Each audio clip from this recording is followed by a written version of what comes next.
De vous présenter une étude que j'ai débutée en 2009 dans le cadre de ma thèse et donc qui s'intitule « Caractérisation multiproxy de poussière saharienne déposée sur la marge ouest africaine » et qui vise en fait une question principale qui est la suivante: quelles implications pour l'interprétation des archives sédimentaires en Atlantique tropical nord-est peut-on tirer de la caractérisation des régions sources et des systèmes de transport à l'actuel? Donc c'est une étude qui a sollicité, qui sollicite encore beaucoup de collaborateurs que je remercie fortement pour leur aide et leur soutien au quotidien. Donc tout d'abord, qu'est-ce qu'on appelle poussière saharienne ou au sens plus large poussière minérale? Ce sont tout simplement des particules fines érodées par l'action du vent au niveau des surfaces continentales et qui peuvent être transportées dans l'atmosphère sur de très longues distances. Et en fait, ces poussières minérales obéissent à un cycle qui est composé de 3 processus physiques. Donc tout d'abord l'émission, ensuite le transport, puis le dépôt qui peut se faire par gravité, donc on appelle ça les dépôts secs, ou par lessivage de la colonne atmosphérique par les précipitations, donc ce sera du dépôt humide. Et en fait, au cours de ce cycle, ces poussières minérales impactent le climat de différentes façons, par exemple en diffusant ou en absorbant les rayonnements solaires et terrestres, ou alors encore en boostant la productivité biologique de surface par l'apport de nutriments. Et indépendamment de ces effets possibles sur le climat, ces poussières minérales, et plus particulièrement leurs dépôts dans les archives climatiques, donc sédimentaires ou glaciaires, accompagnent les changements climatiques en fonction du temps, donc comme le montre cette bonne corrélation entre la variation donc, du volume de glace, qu'a expliqué Bruno au début de cette session, et donc ici le flux de poussière enregistré en Antarctique. Donc c'est plutôt dans ce contexte de traceurs paléoclimatiques qu'on s'intéresse à ces dépôts de poussière dans cette étude. Donc une région privilégiée pour étudier ces dépôts éoliens passés est donc l'océan Atlantique tropical nord-est, puisque comme le montre cette carte de l'index d'aérosols, cette région océanique est située juste à proximité du Sahara et du Sahel, qui sont donc à l'actuel, dans le contexte climatique actuel, les zones émettrices de poussières minérales les plus importantes au monde. Et donc pour reconstruire donc, les conditions environnementales des zones sources, comme leur provenance ou leur état d'altération chimique, ou encore pour reconstruire la circulation atmosphérique passée, donc l'intensité du vent, la direction du vent dans ces régions, différents traceurs peuvent être mesurés. D'une manière générale, on calcule le flux de dépôt et la distribution granulométrique de la fraction terrigène pour remonter à l'information intensité des vents ou aridité de la source.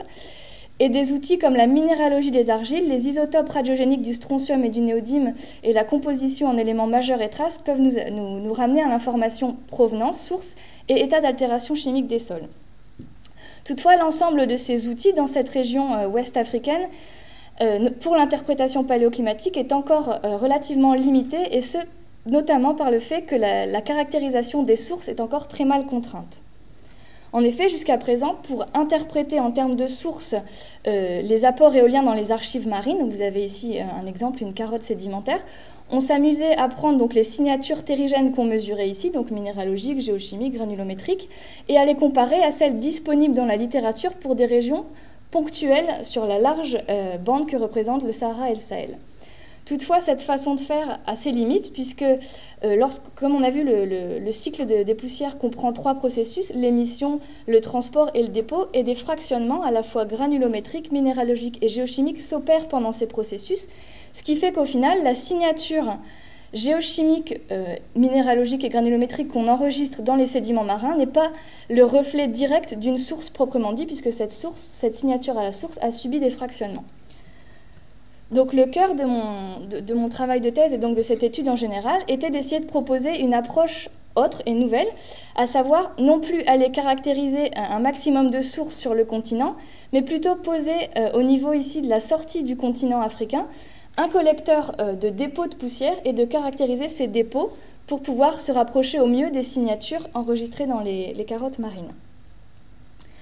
Donc ceci s'est fait par l'intermédiaire du programme international, donc analyse multidisciplinaire de la mousson africaine, le programme AMA, qui a débuté en 2006, et donc par la mise en place par le laboratoire Géosystème de Lille d'un capteur ici sur le toit d'un bâtiment de la station IRD d'Embourg. Donc Embourg, c'est situé au sud de Dakar, au Sénégal. Et donc cette réserve écologique a été choisie stratégiquement, puisque vous voyez bien qu'on a à la limite transfert continent-océan, et qu'on est situé en fait sous les plumes saisonnières de poussière transportées donc depuis le continent africain vers l'océan Atlantique tropical nord-est. Donc vous avez ici le piège rudimentaire qui a été mis en place notamment par Aloïs Bory. Donc c'est un piège pyramidal en PVC, plastique, et dès que les particules minérales, donc les poussières sahariennes, viennent se déposer naturellement, si je puis dire, dessus, donc par gravité lors des dépôts secs, et par lessivage de la colonne atmosphérique, donc dépôt humide lors de la mousson africaine. Et donc depuis 2006, donc ça va bientôt faire 8 ans, chaque semaine, un opérateur sur place vient rincer le piège, les particules tombent ainsi dans le flacon fixé en dessous qu'on échange, et c'est cet échantillon qui va être analysé après en salle blanche pour caractériser le dépôt de cette semaine. Donc vous avez ici les premiers résultats qu'on a pu fournir donc de 2006 au début 2009. Donc vous avez en bleu ici le flux de dépôt de la fraction terrigène, donc inférieure à 30 microns, donc qui s'est déposé dans ce piège au cours de ces 3 années. Donc on observe une cyclicité saisonnière avec un maximum de flux de dépôt durant les saisons sèches et un minimum de dépôt durant les saisons humides. Et vous voyez qu'à cette variabilité saisonnière se superposent des événements de dépôt majeurs sur lesquels on reviendra par la suite.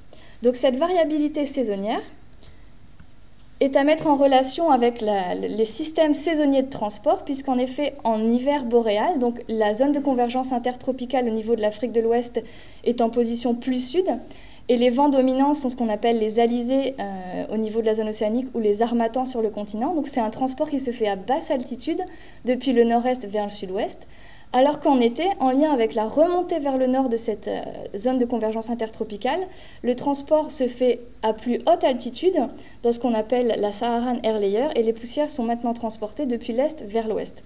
Donc on a donc un transport continu tout au long de l'année de particules, mais qui va, en fonction de son altitude de transport, influencer la quantité de dépôt au sol. Donc pour chacun de ces dépôts, on s'est amusé à caractériser la composition minéralogique des argiles, que je vous présente ici en rose, et plus particulièrement le rapport illite sur kaolinite.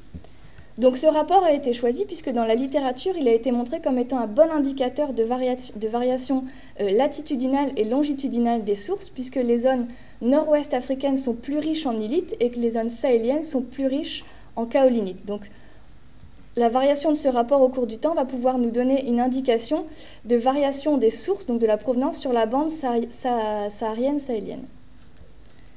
Et donc ce qu'on observe, c'est qu'on a un minimum, enfin le rapport illite sur K est minimum durant plutôt les saisons sèches et augmente durant les saisons humides, bien que le signal soit beaucoup plus bruité que le flux. Et donc une interprétation possible serait qu'en fait, comme on l'a vu précédemment, l'ITCZ lors de l'hiver, donc saison sèche, est plus basse.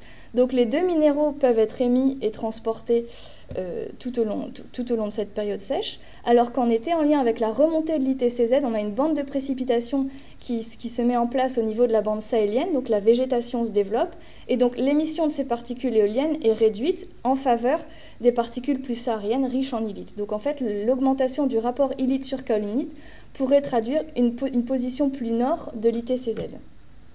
Oh, pardon. Voilà, donc ça c'était pour l'ensemble des variabilités saisonnières qu'on a pu observer. Et donc comme on l'a dit précédemment, on a ici des événements de dépôt majeurs qui se superposent à cette variabilité saisonnière. Et ce qui est très intéressant, c'est qu'en faisant des petits calculs, on s'est rendu compte que ces événements sporadiques contribuaient énormément aux apports à la marge sur une année, puisque par exemple l'événement le plus important de mars 2008, en 4 jours, a apporté plus de 10% de l'apport annuel en poussière. Donc on s'est dit, pour l'interprétation des enregistrements marins en termes de signature éolienne, ce sont ces événements sporadiques qu'il faut le mieux caractériser. Et c'est donc ce qu'on a fait en commençant par le premier événement de poussière qu'on a collecté, donc qui a eu lieu entre le 7 et 13 mars 2006. Et le gros avantage de cet événement, c'est qu'il a eu lieu pendant une période d'observation intensive du programme AMA. Donc énormément de modélisateurs, de météorologistes, d'atmosphériciens ont pu contribuer à la compréhension de cet événement, ce qui nous a énormément aidé pour la détermination des sources, comme je vais vous le montrer. Donc cet événement, comme on le voit sur ces images satellites, donc vous avez ici le continent africain et les petites particules jaunes sont les poussières sahariennes, s'est déroulé en simplifiant en 2 phases, une première phase d'apport dans ce sens et une seconde orientée plus nord-est-sud-ouest, que l'on retrouve par le calcul de rétrotrajectoire. Donc ce sont des calculs qu'on fait à partir de modèles, notamment le modèle de la NOAA HiSplit, qui permet de recalculer les trajectoires de vent. Et donc on voit bien que ces 2 phases ont balayé des secteurs de provenance différentes. Et donc nous, à Hambourg, pendant cette période, on a pu collecter 3 échantillons. Donc vous avez ici l'échelle temporelle, on est ici avant l'événement, pendant l'événement, après l'événement. Donc ce qu'on remarque, c'est que pendant l'événement, le flux a été augmenté, quasiment doublé, voire 3 fois, et qu'à ces augmentations du flux s'est associé un changement dans la composition donc isotopique, strontium 87 sur 86 ici, et minéralogique, donc vous avez ici le pourcentage de smectite. Et donc au cours de ces 2 phases d'apport majeur de cet événement, on a eu un changement dans la caractérisation minéralogique et géochimique, ce qui nous a permis, à l'aide des images satellites et de ces rétrotrajectoires, d'associer à ces secteurs de provenance une signature minéralogique et isotopique. Donc je vous ai reporté ça ici dans un plot strontium-néodyme que je vais utiliser jusqu'à la fin de la présentation. Donc vous avez ici en marron les mesures qui ont été faites en dehors des événements. Et ici en rose, donc le premier événement qui regroupe donc les 2 phases, mars 2006, début et fin. Et donc on s'est amusé à faire la même chose pour un second événement très important, donc mars 2008, qui lui venait plutôt d'une zone côtière et avait une signature donc isotopique différente. Et enfin pour mars 2009, qui lui balayait un secteur de provenance intermédiaire à ces 2 premières zones qui se situe ici. Donc ce qui est intéressant à regarder, c'est que l'ensemble de ces événements provient d'une zone qu'on appelle, que les modélisateurs des aérosols appellent la zone ouest africaine, et ne vient non pas de la fameuse zone du Baudelaire, qui est la zone la plus émettrice à l'actuel. Et il faut savoir que la majorité des paléocéanographes travaillant dans cette région atlantique tropicale nord-est considèrent que tous les apports éoliens qu'on collecte dans cette région sont essentiellement le reflet d'apports depuis le Baudelaire. Donc déjà là, on pouvait montrer qu'on avait une autre source plus côtière qui semblerait contribuer à la marge. Et puis donc pour un peu comprendre ce qu'on collectait au niveau de la marge continentale à Hambourg par rapport à ce qui était enregistré dans les sédiments marins de surface, mais je me suis amusée sur ce même plot à venir superposer donc les valeurs en strontium et néodyme disponibles dans la littérature pour ces top cores. Et donc ce qu'on observe, c'est que finalement la signature isotopique des sédiments marins de surface est bien plus proche de la signature des événements qu'on a collectés plutôt que des apports saisonniers continus. Donc ce qui conforte l'idée que finalement ce sont ces apports sporadiques et principalement printaniers qui vont contribuer à la sédimentation éolienne de la marge ouest africaine. Et pour un peu valider cette nouvelle approche par rapport à ce qui était fait avant, à savoir collecter plein de sols en Afrique, je vous ai ici remis le plot, donc strontium-néodyme, d'une partie des échantillons pour lesquels j'ai pu trouver à la fois les valeurs de strontium et de néodyme donc, présents ici sur le continent. Vous avez donc ici le diagramme. Et si je viens superposer dessus le diagramme qu'on vient juste de quitter précédemment, on a en bleu ciel donc les fameux top cores et ici en rose, bleu et vert nos 3 événements. Donc on remarque que finalement les sols africains ont une plus grande disparité et qu'en faisant notre approche inverse, à savoir la collecte du dépôt plutôt que des zones d'émission, eh bien on se rapproche davantage de ce qu'on va retrouver dans les sédiments marins. Donc ça validait notre approche. Alors on ne sait que 3 événements, on est d'accord, mais c'était déjà un bon moyen de valider notre technique. Donc maintenant que je vous ai un peu présenté la calibration qui est mise en place et qui continue à Lille, je vous propose de vous présenter des travaux qui ont été menés sur la carotte MD 032705, donc qui est située non loin de notre collecteur à Hambourg. Et cette carotte a été choisie stratégiquement puisque, comme le montre cette carte bathymétrique, elle a été prélevée sur un mont sous-marin.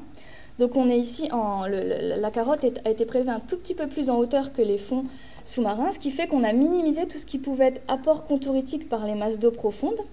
Et ensuite, comme le montre cette carte sédimentaire un peu complexe, notre carotte est située relativement loin des principaux, on va dire, axes gravitaires. Donc ici, ce sont des courants de turbidité. Et on est ensuite à 500 km de la côte, donc on va minimiser tout ce qui est apport fluviatile.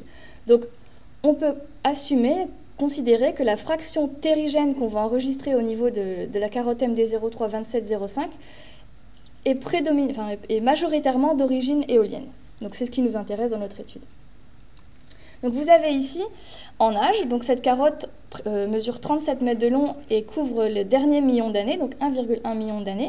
Donc le cadre stratigraphique que vous a présenté Bruno tout à l'heure, donc on a ici les variations du volume de glace, donc ça c'est le LR04, la fameuse courbe à laquelle on fait référence pour créer notre propre stratigraphie, donc qui a été publiée par Malaisé en 2012.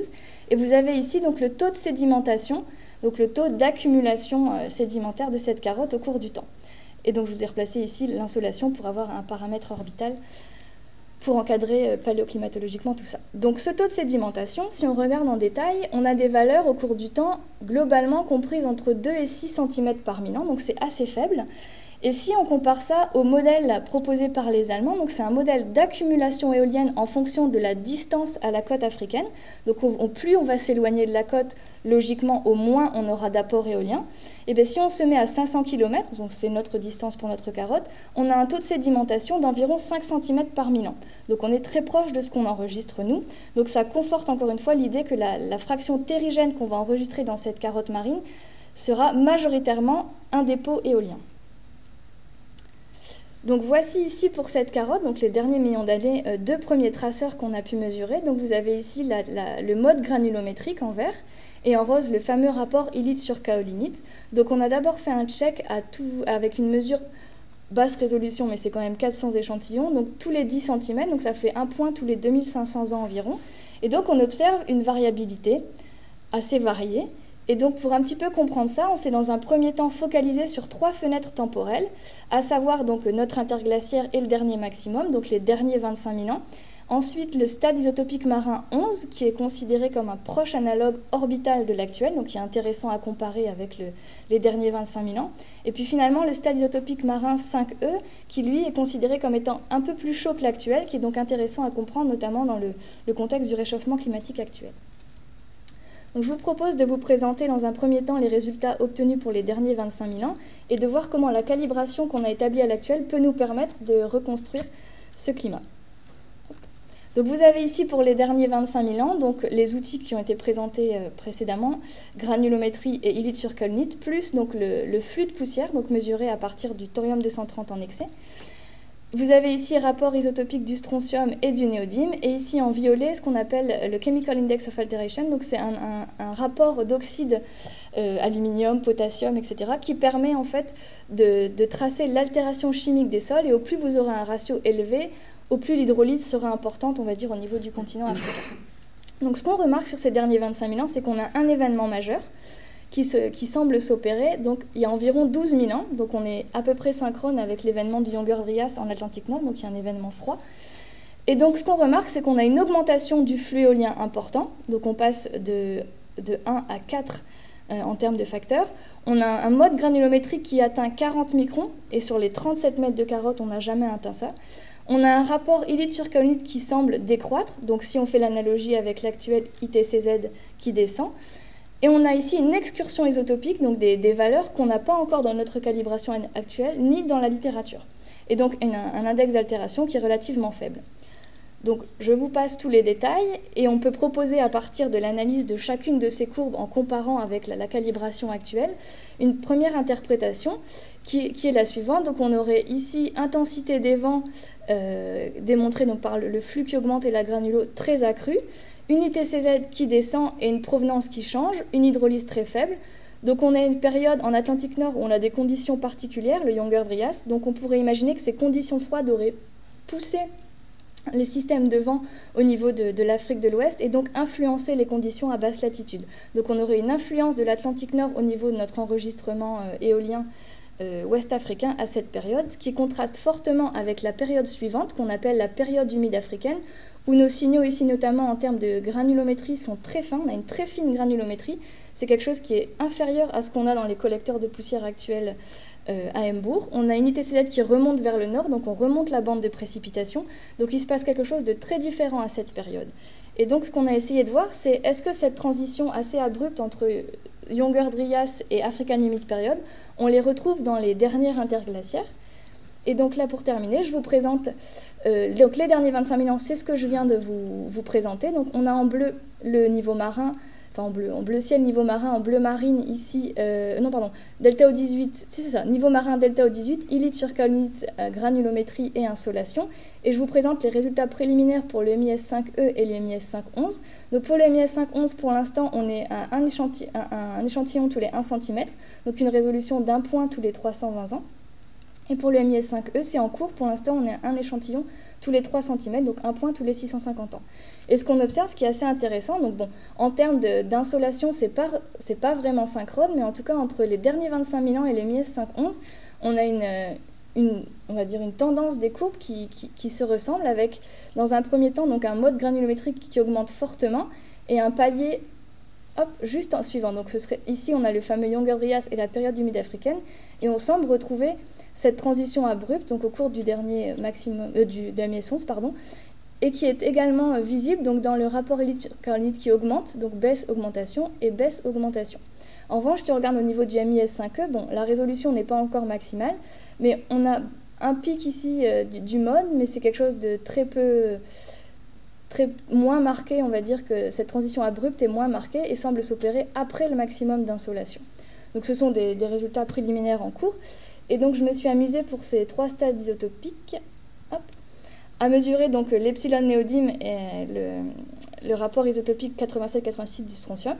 Donc vous avez ici en vert les résultats obtenus pour les derniers 25 000 ans, en rouge pour le MIS 5E et en bleu pour le MIS 11. Donc ici, je vous ai mis en gris la patate, c'est les valeurs qu'on retrouve à l'actuel pour lesquelles on pourrait trouver un analogue avec notre première calibration. Et puis ici, vous avez en dehors des excursions isotopiques. Alors ce qui était rigolo, c'est qu'au cours du Younger-Dryas, il y avait quelque chose qu'on ne pouvait pas expliquer en termes de source à l'actuel, quelque chose de marquant. On s'attendait à voir cette excursion au cours du MIS 11, mais absolument pas à ce qu'elle soit géochimiquement différente.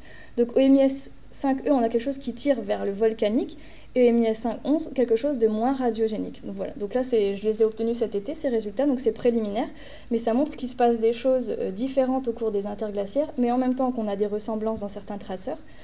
Donc ça me permet d'arriver à ma conclusion, qui est de continuer au maximum cette calibration à l'actuel, qui est très coûteuse en temps et en argent bien sûr, mais qui permet progressivement d'avancer dans l'interprétation du signal éolien en Afrique de l'Ouest. Je vous remercie.